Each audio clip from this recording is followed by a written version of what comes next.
am na si bëri yoo xam ni il faut ñu leeral Sénégalais d'abord les chiffres man du ma suivre parce que je suis pas au ministère je ne sais pas ce qui est dedans les nouveaux chiffres yi ñu am en tout cas chiffres yi ñu amoon yi Moustapha Ba présenté woon j'avais dit moi que c'était des chiffres qui sont faux sur la base de quoi ne serait-ce que des indicateurs de la Banque de France bi nga xam ne fa lañ daan def les tirages xamoon nañu c'était faux on le savait déjà on savait que y avait c'était des chiffres qui étaient maquillés voilà d'autres choses mooy que ni endettement wu réew mi mais man wóor na ma wóor yàlla lii premier ministre wax démb la situation est beaucoup plus grave nañu jël les satellites de l'État ñu xool ñu auditer leen du premier ministre ne leen auditer ñu auditer leen xool ba xam l'endettement des agences de l'État ce n'est pas un endettement qui est agrégé au niveau du ministère des Finances bu ñu ko ci yokkoon tey mais c'est incroyable musiba lay am donc du coup nii nañu maandu nañu arrêté di leb alalu réew mi di ko jël di ko boo ko lebee sax am foo ko dugal xam. mais maanaam aussi leb pour lekk ko. leb parce que nag traçabilité day am. te bilan matériel bu président Macky Sall wane na ni peut-être lu ñu mës a leb rek am na xëy na fu ñu ko dugal même si y a des malversations y a des trucs mais est-ce que tamit bilan bi nga xam ne président Macky Sall bàyyi na ko fi wanewul ne ñoom xaalis bu ñu mës a jëli rek am na fu ñu ko dugal quand même parce que vous n'allez pas ne pas être d'accord que ni vraiment bilan matériel bi c'est à 100% acceptable. xam nga non bilan matériel bi tey bien sûr il est indéniable que le président Macky Sall a fait progresser le pays mais il est indéniable qu'il y a eu beaucoup de surfacturation. Il y a beaucoup de surfacturation.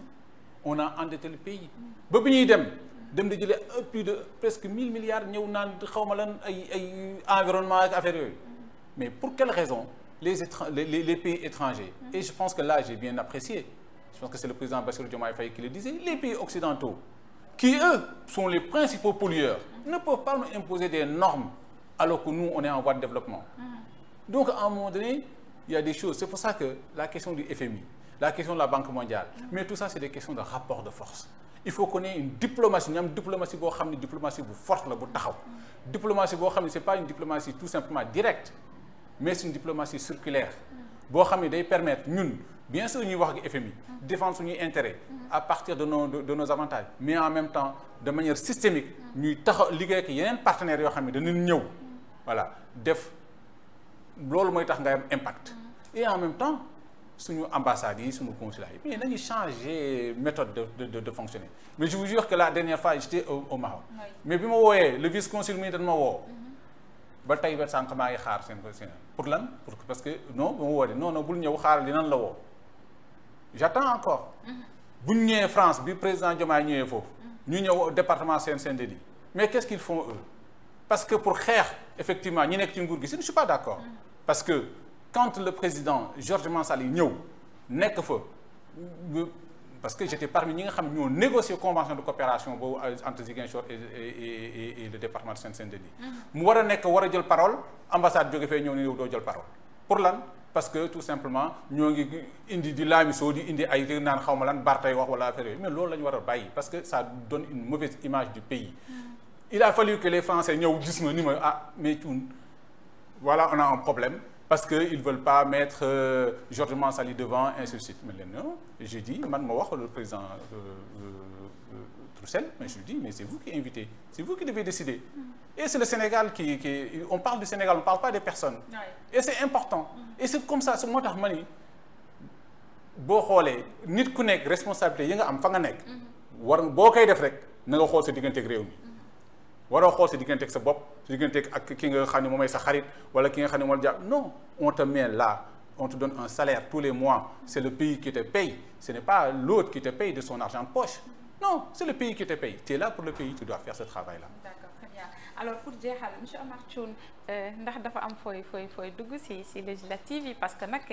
mënuloo toog nii vraiment di xaar peut-être élection présidentielle wala bokk ban coalition nga jàpp ni xëy na parce que yaa ngi waxtaan je sais que am na ñuy waxtaanal mais aujourd'hui s'il a lieu de choisir ci fan lañu la mën a séntu. En tout cas man ce qui est sûr et certain fi ngeen ma mën a séntu mooy fi nga xam ne moom laay wax je dis la rupture bi nga xam ne moom la peuple sénégalais séntu il faut que ñu fekk ko. pare woo pour liggéey ak nguur gi fi nekk. pourquoi pas. Ça dépend quelles conditions et dans comment on peut faire. Bien sûr que si man comme ni man Sénégal moo ma ñor. lii ak Sénégal moo tax aw ma a priori je constate je décide. voilà munoo jël. xam nga boo amee a priori. tant que tu es à l'extérieur tu ne sais pas ce qui se passe à l'intérieur voilà par contre en tout cas li ma wóor te wóor ñi nga xam ne waxtaan na ak ñoom te méthode yi ma gis ñuy taxawal tey ci composition liste yi ainsi de suite loolu doyuma s'il faut reproduire des gens yoo xam ni ils ont échoué depuis les indépendances leen teg ci liste yi alors que nos jeunes meurent par dizaines dans les océans alors que aujourd'hui suñu ndaw ñu ngi jóge ci dëkk yi di ñëwaan ci Dakar ak affaire di fanaan ci mbedd yi di xool fi ñu nekk agresseurs yi nekk fi taxaw loolu moo ko indi pauvreté bi nekk fii au lieu que ñu xool naka la ñuy jëlee jeunes yi ñi nga xam ni parce que réew boo dem xoolal la classe d'âge aujourd'hui du gouvernement français demal feneen nga xool les classes d'âge voilà la moyenne d'âge mais pour lan ñun à chaque fois moi je ne fais pas du jeunisme je n'ai rien contre les vieux au contraire on a besoin d'eux on a besoin de leurs conseils on a besoin que ñoom ñu nekk fi erreur yi ñu defoon bu ñu ñëwee bu nar a def erreur yi ñëw taxaw ni attention nangam ak nangam ak nangam mais pour être aux manettes aujourd'hui pour être au diapason pour aller discuter ñëw toog jël ay mag jégalement mais moo jël mag boo xam ne da nga koy tekki boo ko ëllëgee si boo ko envoyé par exemple assemblée générale de la CEDEAO wala au FMI ainsi de suite bu nit ñuy wax muy nelaw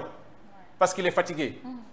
parce que ce n'est pas de son âge parce qu'il faut rester jusqu'à 3 heures du matin 4 heures du matin pour discuter les textes et il faut être sûr et c'est pour ça que je dis il faut qu'on ait des diplomates une diplomatie forte des gens qui représentent le pays la sève vive de la nation les jeunes et surtout les femmes et il est important que les femmes prennent plus de responsabilités dans ce pays il ne s'agit pas juste de wax ni dañuy def parité Assemblée nationale c'est bien parité mais nan leen jox ay vice-présidence à l'Assemblée nationale nan leen jox des présidents de commission nan leen jox des responsables yoo xam ne jigéen dañu mën a taxaw à égalité pour mën a liggéey aussi réew parce que liggéey réew ay góor kese mënuñu ko liggéey wallahi al azim il faut que ñu am ay jigéen yu xarañ te yàlla xam ne réew mi am na ci ñu mën a tax a ànd ak ñoom di liggéey c'est ça l'avenir du pays c'est lu moom mooy tax Sénégal génn ci guute gii nga xam ni ñoo ngi ciy bëgg a dugg wala dugg nañ ci ba pare. D'accord, très bien ndax mën nañu dem li fi jot a nekk selon FMI ndax mën nañu dem sans pour autant ñu lebaat parce que leb bi nag ñun dañoo sonn ci bor bi parce que nag quand on nous dit que man amel naa leen 900000 man 900000 yooyu sax dama ko denc sama compte donc gars yi nga xam te ni nu mu tuddati comprendre uñu explication bi ñoom dañuy naan kon ñoom ñi ngi dox waaye dañuy doxaale bor c'est possible quand même mu am cassure par rapport ak loolu. bien sûr xam nga moom laay wax des fois y a des choses après wax ko yomb na. après la mise en œuvre moom laay wax toujours c'est la diplomatie moo koy andi. le Sénégal est endetté. on paye le service de la dette du Sénégal c'est des milliards et des milliards donc du coup am na ay intérêt de la dette yoo xam ni dem nañ ba nga xam ni dañuy leb pas pour investir mais pour payer les intérêts de la dette donc il faut qu'on négocie avec ces pays-là que yenn dettes yi ñu bàyyi ko le cas échéant nañu arrêter l'aide au développement et qu'ils nous versent et que les intérêts que nous on devait reverser on les transforme justement en aide au développement comme ça on bloque l'endettement actif on aura un endettement passif mais qui est transformé voilà justement ñu koy réinvestir dans des secteurs prioritaires